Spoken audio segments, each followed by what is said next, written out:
Geralmente quem decide empreender com pouco dinheiro começa tudo ali, sozinho. Mas à medida que o sucesso vai batendo na porta do negócio e a demanda aumenta, a gente percebe que não dá para abraçar o mundo com as mãos. Então o que a gente vai fazer? Terceirizar os serviços ou contratar alguém para ser seu braço direito na empresa? Mas afinal, como ser assertivo nessa busca?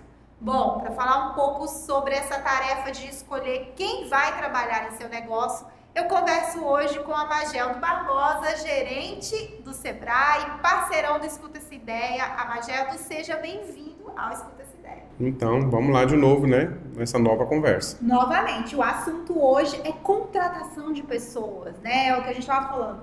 É difícil contratar. Como que a gente começa? Eu sou uma empresária, estou ali precisando de um novo funcionário, ou então não tenho nenhum, preciso montar uma equipe. Como que eu saio do básico? Qual é o meu primeiro passo? Então, esse assunto é tão importante para o mercado de trabalho que o primeiro passo é levantar quais são os cargos que eu vou abrir na minha empresa. Então, se eu vou abrir uma vaga para auxiliar de cozinha, então eu vou começar descrevendo quais são os critérios desta vaga, quais são as competências que eu quero e o que essa pessoa tem que ter de experiência para ocupar essa vaga. Então, o primeiro passo é qual é a vaga e eu tenho que descrever essa vaga. E uma dúvida que eu tenho sempre, assim, é o salário. Porque também é um passo importante, né? Às vezes é uma vaga que não existe, ou então às vezes eu estou criando uma equipe, estou montando um negócio, preciso de várias pessoas. Como que eu vou definir o salário? Eu vou atrás do que o mercado está pagando, eu faço cálculo de horas trabalhadas, como que? Porque com certeza quem está sendo contratado vai querer saber, né? Excelente pergunta. O primeiro item que você tem que analisar com relação à remuneração é verificar o que a categoria paga naquela função. Que existem os sindicatos para isso. Estando dentro dos padrões do sindicato, você vai analisar o que a sua empresa pode estar pagando e analisar o tamanho da qualificação que você está exigindo. Então, se você começa a exigir uma experiência um pouco mais robusta, 4 anos, de carteira assinada, com experiência em restaurantes com um pouco mais de sofisticação, você tem que subir um pouco essa remuneração. Se você vai pedir sem experiência, apenas conhecimento técnico sobre a área, você pode ter uma remuneração um pouco abaixo. Então tem tudo a ver com aquilo que você está escrevendo no primeiro passo. Aí você vai colocar uma remuneração compatível com o mercado e também com a qualificação que você está exigindo. Então vamos lá. Fiz a primeira coisa, que é montei ali, sei qual é a vaga, sei quais as habilidades que eu preciso desse funcionário, né, desse colaborador que vai trabalhar comigo. E aí, como é a parte do recrutamento? Porque também não é fácil. Vamos supor que eu sou uma pequena empresária ali, não tenho um setor de RH ainda para me dar um apoio, né? Porque como é que eu vou fazer a Mageldo? Então, a gente chama isso de processo seletivo. Então, você precisa comunicar para fora que você está contratando. Então, você pode usar empresas de recrutamento. Ok, não tenho recursos hoje para ter essa empresa contratada. Então, eu posso pegar um card e divulgar nas redes sociais, status de WhatsApp ou de Instagram, e você colocar que você está precisando dessa vaga. E isso você pode conseguir alcançar o maior número de pessoas que está buscando emprego. Outro item são os CINES, né? O Serviço Nacional de Emprego, tanto o municipal quanto o estadual, pode te ajudar na hora que você coloca essa vaga à sua disposição. E eles fazem aquele processo de recrutamento, e depois faz a parte de entrevista e a contratação. Ah, então o Cine já me ajuda nisso. Ajuda nisso, vaga sim. Lá, e aí eles já me entregam ali meio que selecionados os currículos baseados naquilo que eu solicitei. Isso mesmo. Isso mesmo. Então já é bem mais fácil. Bem mais fácil. E o que acontece? Você vai ter um grupo de pessoas, como por exemplo o Cine, que vai fazer um impulsionamento dessas vagas para várias pessoas. Então, eles fazem contato com várias pessoas. Então é um caminho que você pode ter para poder alcançar aquele profissional que você está buscando, que ele está em algum lugar. E nesse processo todo, qual é o erro mais comum que o empresário comete na hora que ele está ali precisando contratar um funcionário? É contratar rápido demais, é contratar alguém que não faz bem o perfil da vaga, é fazer um anúncio meio capenga e acabar recebendo gente que não tem nada a ver com a vaga? São os erros básicos aqui para a gente tirar da lista e não cometer? Gente, como acontece? Os erros básicos de um processo seletivo como esse exemplo que você deu, às vezes eu colocar o canal da vaga que eu estou recrutando em um lugar que não vai chegar até as pessoas. Esse é um item. Um segundo item que é muito importante a gente estar pensando nos erros é eu exigir demais e pagar de menos. Aí ninguém vai se interessar. Ninguém vai se interessar pela vaga. A outra coisa, eu posso muitas vezes dizer que a minha empresa é a melhor, que eu tenho uma boa remuneração, que a minha jornada de trabalho, eu faço uma maquiagem ali na hora que eu divulgo a vaga, mas na hora da realidade não tem tudo aquilo que eu prometi.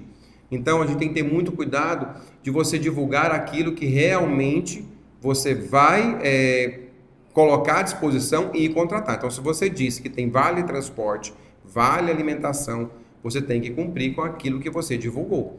Isso são erros, são básicos. Porque às vezes ele vai contratar um funcionário, aí ele vai ficar 2, 3 meses, vai falar, não é bem isso que a gente acordou, e ele vai acabar tendo que passar por esse processo seletivo novamente. Aí tem toda uma despesa, né? Uma despesa de desligar, porque existe uma despesa pelo desligamento, e uma outra despesa de reinvestir num novo processo seletivo. Olha o prazo que ele vai ficar buscando essa pessoa certa para o lugar certo.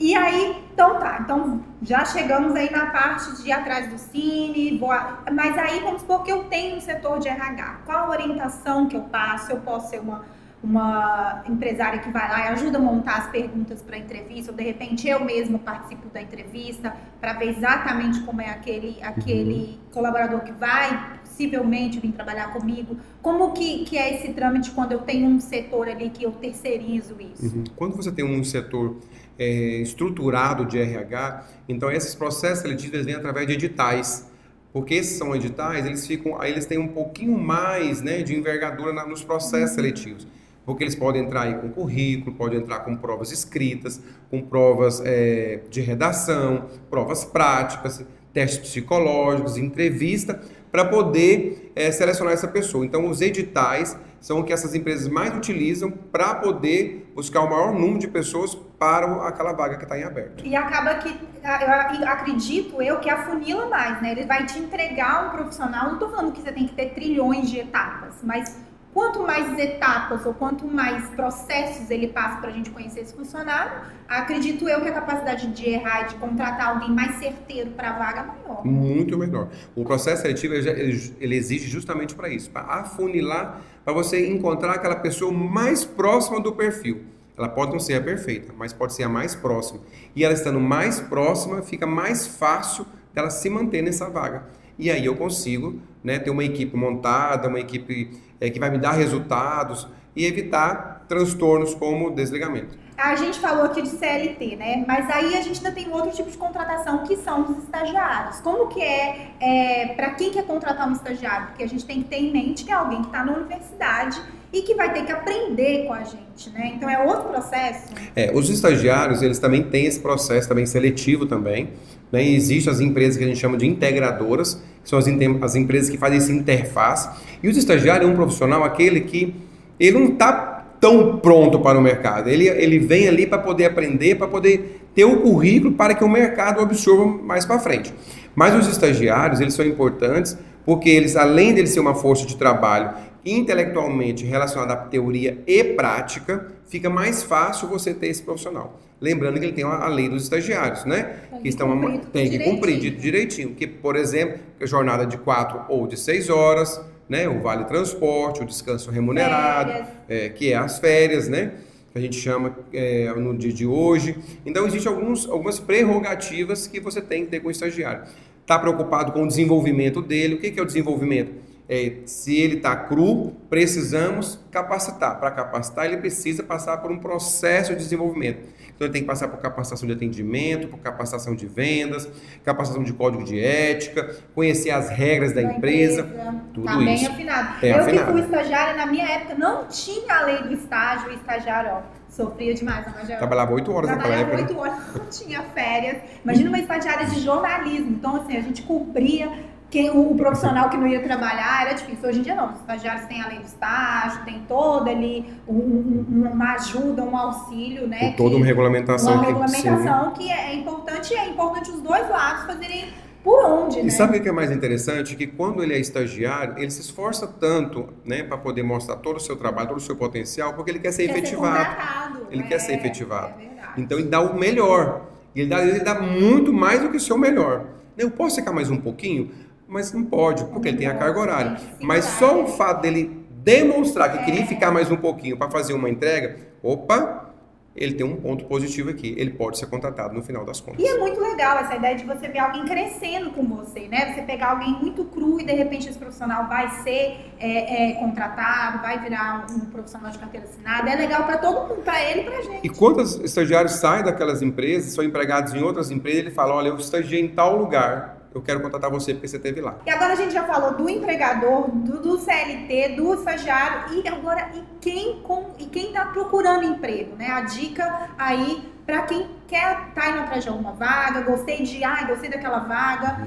Qual é a dica aí para não ter ruído na hora? Porque a gente sabe que é difícil para os dois lados, né? Isso é muito interessante. Primeiro é fazer um currículo atualizado e bem feito, né?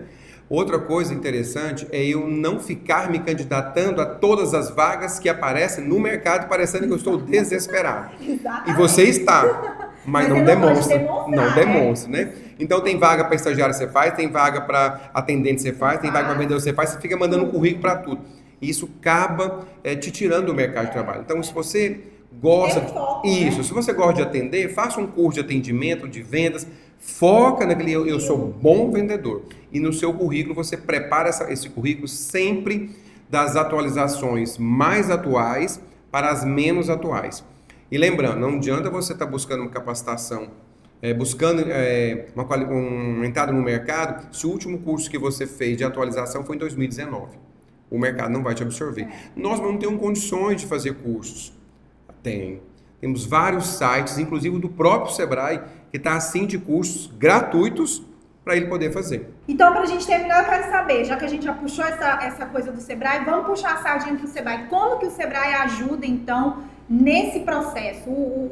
A pessoa que está lá, o empresário que está montando a sua empresa, ele pode procurar a consultoria do Sebrae na hora de contratar, para saber exatamente o que ele precisa? Como que o Sebrae auxilia nesse passo a passo? Muito bem. Para o empregador, né, o dono do pequeno negócio, nós temos consultorias de RH, onde nós fazemos todo o mapeamento do RH daquela empresa. Deixamos tudo pronto. O manual de capacitação, o manual de quando o empresário, um colaborador entra no empreendimento, né, a gente cria um manual de cargos e salários, então deixa tudo prontinho. Para a pessoa que está se candidatando às vagas, nós temos cursos de vendas, de empreendedorismo, de atendimento, de finanças, de planejamento estratégico, tudo no site do Sebrae e gratuito. Aí, gente, não tem nem mais o que falar. Como a gente já falou várias vezes aqui, quando você está precisando, desabafa com o Sebrae. Vai lá, corre atrás do Sebrae que ele vai te ajudar. Amageldo, obrigada por todas as dicas, foi ótimo. Obrigado a você.